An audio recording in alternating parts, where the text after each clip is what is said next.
On. Good afternoon, everyone, and welcome to the Bruce and Jordan Show here at Live Right, where we're smashing the stigma.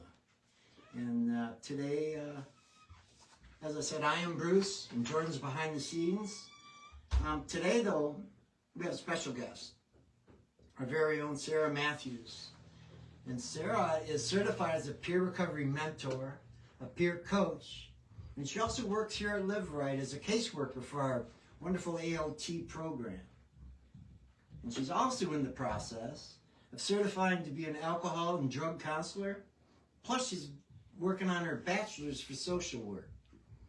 And along with those many achievements, Sarah's also been nominated for the Peer Professional of the Year. How do you do it?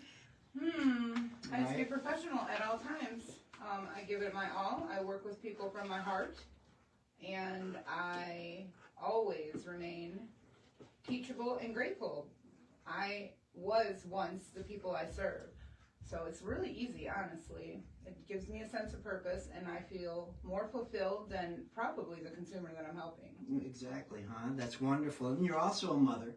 Oh, yeah. And have an old man, you have to help him too. I mean, so your plate is full. Mm-hmm. I like it that way, though. You do. So it keeps my mind busy. An idle mind for me is trouble. I get myself in trouble when I'm bored. It is not a good place for me mentally. So when I do find balance within the many things on my plate, I also work a recovery program with women in the program. I also mentor other women and take time with them. So there's many other things on the plate, but with a healthy balance, they all are what keep me going. So in other words, all this work you're doing that keeps you recovery-minded. Mm-hmm, absolutely. Right, because I've always said that, and this was taught to me by my very first sponsor, either you're recovery-minded or you're thinking relapse somewhere down the line, right? Yeah. What's your drug of choice? It was heroin. Heroin. Anything you got. Okay. I sought to fill a void within myself. Now I know that. But in the midst of it, I did not. So, like many, it started with prescriptions from my doctor, escalated into buying them off the streets, escalated into heroin purchasing and using, IV drug use, and then anything you got. Until finally I got clean. I tried many different pathways, many different times, and I found, drug court found, I should say, that abstinence was the key for me. It helped me to stay in recovery. Okay. Do you consider yourself an addict? Oh, absolutely. Once an addict, always an addict. Do you believe there's a stigma that's attached to that? So there's a positive and a negative. Of course there's a negative stigma to that. But there's also a positive. And my view on it is, I can admit that I am an addict because I find it necessary to recover. However, if somebody else says that to me, I find it very demeaning, hurtful, and negative. So it is in the matter of delivery. How is it delivered? What is the format in which we're talking about it? So I am a person in recovery who used to be addicted to drugs, and now when I hear those words, I cringe. Because I do know that they're stigmatized. Once an addict, always an addict. Once a junkie, always a junkie. And clearly that's not the case. We are all living examples that recovery is possible. So I do feel like there's a negative stigma to it. Absolutely. Okay, now we're going to ask you some questions about what the public asks. How closed-minded the public can be. I'm not judging them or anything, but it is an act of closed-mindedness. Do you agree with that? 100%. As far as stigma and not educating yourself. Although, the way the world is, we all have to blame something, it seems. And a lot of people remain closed-minded because this is what they believe in. I'm not changing because the world's hairy out there, right? Mm-hmm. Do you agree with that? Yeah, absolutely. A lot of deflection. Okay. Do you believe that any social agencies like Child Protective Service should be made aware that parents are drug users? Now you have to... If they're innocent of anything, should it be brought up? Well, my question would be, why is Child Protective Services in their life if they're innocent of anything? Now, we have rights today. When we have the right to, so CPS comes to your house, an accusation has been made against you, so-and-so said this and that, I have rights. What is burden your proof? So, like, I don't have to just submit to them, right? So, like, however, I do believe in the best interest of a child, and if indeed there is something going on, the parents should be obligated to prove their innocence. And I will say this.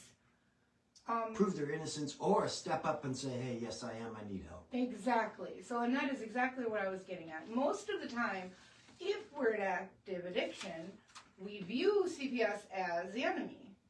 But if we're not doing anything wrong, myself, I know, I'm going to say, sure, do you have a cup? I'll pee today. Because we don't have anything to hide. Most of the time, if we're not willing to submit or work with or answer their questions, we might have something to hide. So it would depend on the situation, I guess. Okay. And in this show, we always discuss the many ways to, many pathways of recovery that there is out there now, a lot before I even started. What about judges?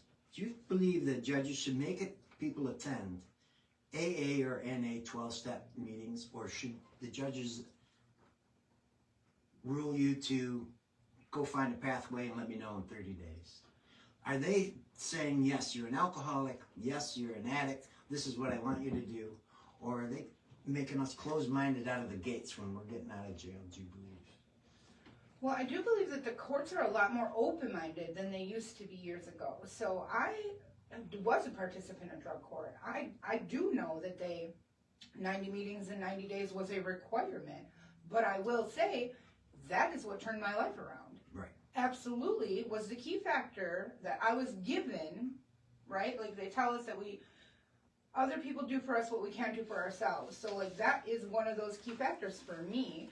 But I will say this as well. Had I gone back to my court team or a judge and said and or spoken, well, that 12-step meeting isn't quite for me. However, this smart recovery meeting is where it's at, and it's really, like, I'm really connecting with it. Chances are, so long as I was meeting the requirements, going every day, 90 and 90, or 4 times a week, they're probably going to be open-minded to it. However, I will also say, judges are keen to when we're trying to shoot moves, right? So, like, they're going to feel us out. If we're already doing the right thing, we come to them and advocate for this, I would absolutely imagine they would be open-minded. If we're not doing the right thing, dropping dirty every other week, and I come to them with this, they're going to take it as the next excuse that I might want to give. Outside the recovery community, do you inform people that you are in recovery? Do you and if you do inform them, how do you go about doing that? Informing someone, yeah, you know, I'm an addict. But Me personally? Yeah. Absolutely. I am loud and proud. I am not anonymous. I am a member of an anonymous program. However, when I'm outside of those meetings, if I'm not at a table, if I'm not listening to a share or sharing there, I share it open and honestly. And I mainly do that because that helps end that stigma. Bruce, I can't say it enough. I'm loud and proud in recovery so that it just might save one soul, let one person know. I blast it all over my social medias. I don't know how many times I have had high school friends, acquaintances, reach out to me and say, hey, how did you do that? Can I do that? What's the steps? Just all the time that happens for me. So I am loud and proud, and I say to anyone who will listen. Yeah, I got a neighbor that approached me, and he's known to wheel around a wheelbarrow his booze, and bless his heart. I'm not judging him whatsoever, but he asked me he's always asking me if I'm still pulling the wagon, he calls it. Where the saying is, are you on the wagon? And I tell him, yes, I'm pulling the wagon, but not that wagon. But it does. I believe if somebody asks us, because we do voice our opinions of how great recovery can be, that we voice our opinions, because I think that's the only way, is if we educate the closed-mindedness of people. That's the only way they can say, wow, because while we're in active addiction, our behaviors can be, well, I don't have to tell you, right? Mm-hmm. It can be very off the wall. It can be illegal. I can go on forever how awful our addiction can be. But my question is, with your peers or the people you mentor, what would you tell someone that's new to recovery, okay, who's very ashamed or even just embarrassed about their behavior? How would you walk them through that? I think by answering this question, we can also connect to the community that's closed-minded, that we actually can turn this around. So in an instance like that, so if they had asked me how I do it, or what could they do, and only if they ask, I would share my experience with them. I too have guilt and shame. I specifically have guilt and shame with being a parent and the mistakes that I've made with my children.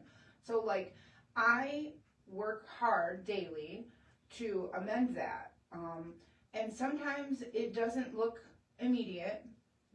We're not entitled to forgiveness, but we do not have to feel guilt and shame anymore.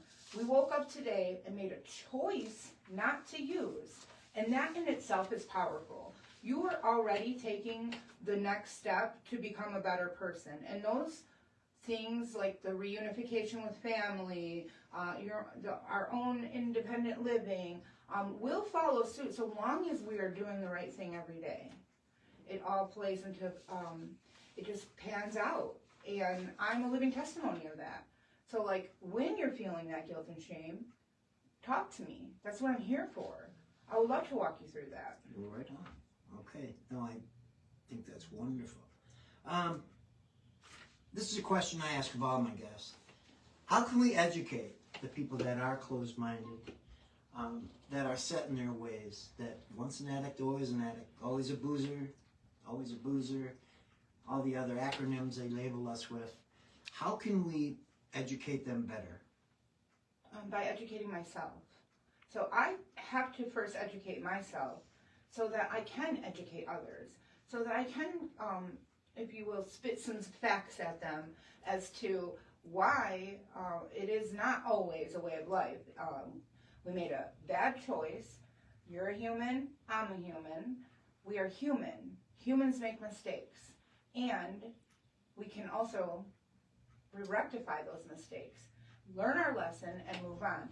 Tell me a time when you haven't made a mistake and or learned a lesson and then did something different. Oh, wait, most people have. So I would educate myself first. I do educate myself so that I can speak to them. And sometimes it helps to, maybe if I have a little bit of information about them, right? So I might read them really well, try to, and then use a format that they could relate with, right? So finding some educational content that they could relate with and helping them see that it is not indeed a forever thing. Well, that's wonderful. Yeah, I have to agree with you. Thank you, Sarah, for being here today. Mm-hmm.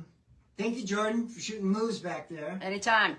If anybody has any questions, and we need comments too, give me an idea for the show. Me and Jordan will work on it. We'd like to hear all comments.